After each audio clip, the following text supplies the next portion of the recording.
Good evening students, welcome to our YouTube channel SR classes. तो आज हम discuss करने वाले हैं इलेक्ट्रिसिटी क्लास 10th के लिए उनका सबसे पहला टॉपिक इलेक्ट्रिसिटी का है, दैट इज इलेक्ट्रिक चार्ज। जैसे हम सबको पता है हर कोई चीज़ जो होता है मैटर का बना होता है, ठीक। सो मैटर का बना होता है हर कोई चीज़, और ये जो मैटर है ये छोटे छोटे पार्टिकल्स का बना होता है।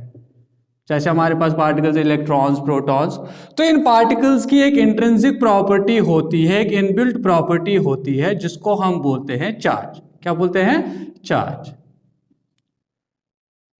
अब ये इंट्रिंसिक प्रॉपर्टी या इनबिल्ट प्रॉपर्टी होती है इन पार्टिकल्स की, जिसको हम चार्ज बोलते हैं। इस प्रॉपर्टी की वजह से ही एक चार्ज जो है एक्सपीरियंस करता है, एक चार्ज फील करता है, एक्सपीरियंस करता है। क्या एक्सपीरियंस करता है? Electric force. Electric force possible है एक पार्टिकल पे तभी एक्सपीरियंस करेगा जब उस पार्टिकल के पास एक इंट्रिंसिक प्रॉपर्टी होती है, दैट इज चार्ज। अब ये इलेक्ट्रिक फोर्स चार्ज, ये चार्ज जो इनबिल्ट चार्ज होता है, इलेक्ट्रिक फोर्स एक्सपीरियंस करता है। ये चार्ज हमारे पास होता है दो टाइप्स का। We have two kinds of charge. एक को हम बोलते हैं पॉजिटिव चार्ज और दूसरे को बोलते हैं हम नेगेटिव चार्ज। तो हमारे पास दो बेसिक टाइप्स ऑफ चार्ज है, that is positive charge and negative charge. और ये जो चार्ज हमारे पास है ये एक स्केलर क्वांटिटी है। This charge is a scalar quantity, और इसका जो SI यूनिट है, the SI unit of charge is coulomb. SI unit of charge is coulomb. Clear? अब ये जो चार्ज हमारे पास, दिस चार्ज के बेसिकली तीन प्रॉपर्टीज है हमारे पास। There are three properties of charge. Number one property is this charge is additive. This charge is additive. Number two property is this charge is quantized. This charge is quantized. And number three property, important property is charge is conserved. Charge is conserved. So we'll discuss them one by one. अब इसका मतलब क्या होता है?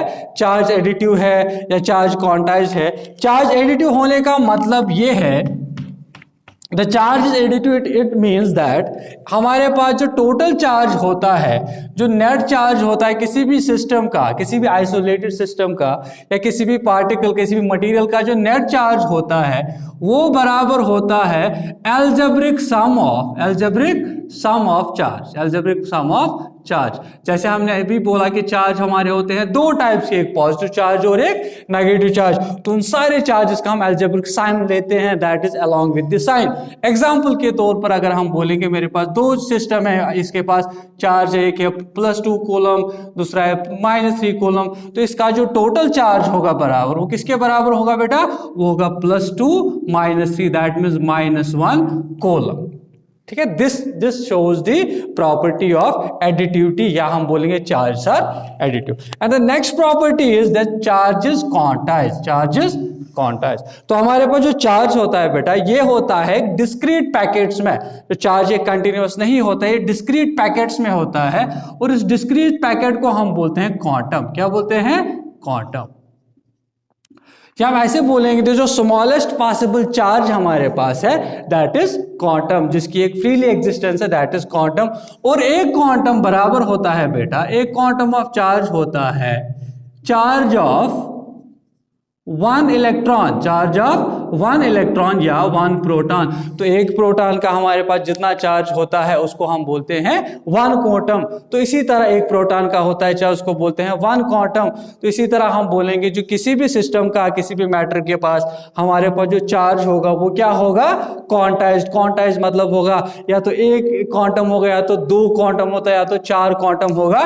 तो हम बोलते हैं जो हमारे पास टोटल चार्ज होता है किसी भी मैटर का, किसी भी मटीरियल का, वो बराबर होता है that is the integral multiple of e. Integral multiple of e मतलब इस ई के मल्टीपल में एक इंटीजर होता है, क्योंकि हमें पता है किसी भी मैटर में नंबर ऑफ इलेक्ट्रॉन्स क्या होंगे, वो हमेशा इंटीजर्स में होते हैं। या अगर इलेक्ट्रॉन होगा तो उसके पास पॉजिटिव नेगेटिव चार्ज होगा तो -1 -2 इलेक्ट्रॉन्स, इसी तरह हमारे पास। तो इस तरीके से हमारे पास जो Q होता है टोटल चार्ज, वो होता है किसके बराबर? Integral multiple of of A. And where N का वैल्यू क्या हो सकता है, एन का वैल्यू कुछ भी हो सकता है, जैसे एन हमारे पास +-1 +-2 एटसेट्रा एटसेट्रा। क्लियर। तो ये था हमारे पास क्वांटाइजेशन ऑफ चार्ज। तो चार्ज हमारे पास एक डिस्क्रीट पैकेट्स में आता है, दैट इज वन पैकेट को हम बोलते हैं quantum, and one quantum is charge of one electron. And last one property of our charge is conserved. इसका मतलब है चार्ज जो हमारे पास है कंजर्व्ड है। कंजर्व्ड का मतलब ये है हमारे पास जो चार्ज हमारे पास जो नेट चार्ज है, नेट चार्ज या total charge can neither be created, total charge can neither be created nor destroyed. जैसे हमने कंजर्वेशन ऑफ मास में पढ़ा होगा कि मास या कंजर्वेशन ऑफ एनर्जी में पढ़ा है, energy can neither be created nor destroyed. इसी तरह हमारे पास चार्ज जो हमारे पास है, charge can neither be created and nor destroyed, but neither created nor destroyed, but that can be transferred. They can be transferred from one material to other. They can be transferred from one material या one substance to another. Clear? तो this is law, या हम बोलते हैं this is property of conservation. तो ये तीन property हमारी इस चार्ज की थी। क्लियर। तो इसके बाद जो हमारे पास जो नेक्स्ट टॉपिक है, बहुत इंपॉर्टेंट टॉपिक है इस चार्ज के regarding, that is the last important topic जो कि आपके एग्जाम में पूछा जाता है, मोस्टली सीबीएसई पैटर्न में इस पे क्वेश्चन पूछे जाते हैं। तो that is Coulomb's law, that is Coulomb's law of charge. तो कूलम्स लॉ क्या है, ध्यान से देखना बेटा। तो हमें पता, हमने अभी बोला कि चार्ज होता है दो टाइप्स का, एक होता है पॉजिटिव चार्ज, एक होता है नेगेटिव चार्ज। और हमारे पास यहाँ एक सिंपल सा एक लॉ है जिसको हम बोलते हैं fundamental law of electrostatics. Fundamental law of electrostatics बोलता है जो हमारे पास लाइक चार्ज होते हैं, लाइक चार्ज होते हैं या आपस में रिपल्शन करते हैं, क्या करते हैं, रिपल्शन। और जो हमारे पास अनलाइक चार्ज होते हैं बेटा, ये अनलाइक चार्ज क्या करते हैं, अट्रैक्ट करते हैं। क्लियर। तो हमारे पास अगर दो चार्जेस होंगे, मल्टीपल चार्ज होंगे, अगर ये सेम टाइप के चार्ज होंगे तो रिपल्शन होगा, अगर ये अलग अलग टाइप के चार्ज होंगे तो अट्रैक्शन होगा। तो यही कितना फोर्स ऑफ रिपल्शन होगा दो चार्ज के बीच में और कितना फोर्स ऑफ अट्रैक्शन होगा, इसी के बारे में हमारा लॉ है जिसको बोला है हमने कूलम्स लॉ, जिसको बोला है हमें कूलम्स। तो कूलम्स लॉ ने बोला है अगर मेरे पास दो चार्ज है, अगर हमारे पास दो चार्ज है एंड दो चार्ज जो जिनके बीच में डिस्टेंस है r, for example we have two charges separated by r distance, and the two charge का हमारे पास है q1 for example and q2। तो this coulomb says that in दोनों के बीच, चार्जेस के बीच में जो हमारे पास फोर्स ऑफ अट्रैक्शन होगा या फोर्स ऑफ रिपल्शन होगा, दो चीजों पे डिपेंड करता है। ध्यान से देखना बेटा, इन दोनों के बीच में फोर्स ऑफ अट्रैक्शन होगा क्योंकि ये नेगेटिव और पॉजिटिव चार्ज, अगर दोनों पॉजिटिव होते तो फोर्स ऑफ रिपल्शन होता। तो दोनों के बीच में जो फोर्स ऑफ अट्रैक्शन या फोर्स ऑफ रिपल्शन है कूलम्स लॉ के हिसाब से, वो दो चीजों पे डिपेंड करता है। नंबर वन, हम बोलेंगे जो फोर्स है that is directly proportional to product of two charge, दो चार्ज के प्रोडक्ट के बराबर है।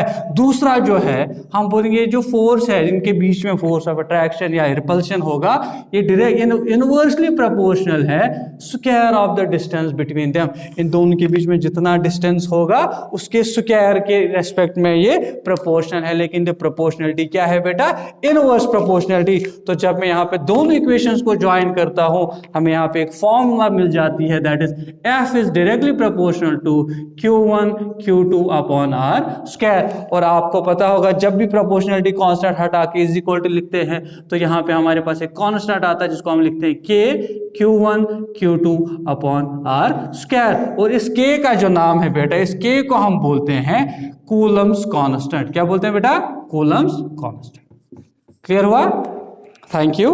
तो मिलते हैं अगले वीडियोस में, देखते रहे। Thank you.